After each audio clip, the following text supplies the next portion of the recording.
Hello, sigi video sida mole removal Sambru kotthokpa minor operation nama yengminasi. Sida koina blade na minor operation nama taraga Sambru lokthoi ini.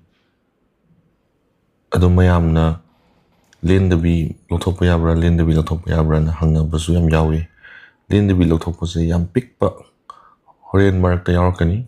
Yam pikpa da koina electric blade haitare, electric knife kumba haitare. Aduna chuthokpa wane, kotthokpa gumbane. Adu do yam deep oitaba superficial oibadadi hazai. Deep oibado yam deep oina chubado skin do hora le horadi koigi pimple gumba tawraga scar lebdo adumain tawropiyai.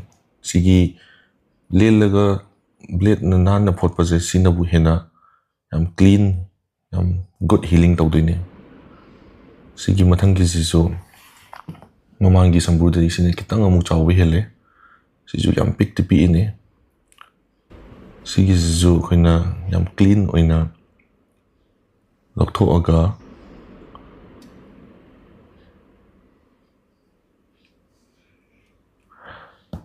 hozik lang machana suture tawrani stitch tawrani dag tadana mong da skin lines ki matungin na skin lines ka chana na mong da lokthoi ini and agi scar do skin lines to blend taw na ba and phot palore kanda yam clean oiba kitang blade macham na kitang len lubai type ta e haudoine asise heal taw kana di 99% times adum scarless healing adum tawe koigi len dabida churaga tawdo adudo yam superficial oiba yam pikpa Sambru da yai achauba Sambru da adu tawrubada pa aksi ki tawiba instrument se si macha si phauta aina si tawba kanda superficial layer je khokra kanda manung da Sambru gi do kitang deep oina yawu gi blade na mu kitang lokthoi ine clean oina chura ga tawraga di deep oina burn tawraga round oina hang scar ma laigadra na khale tuna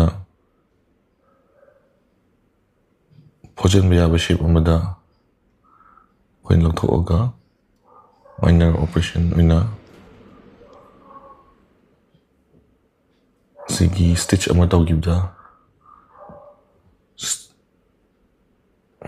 atum almost scarless healing tawna mong da tawre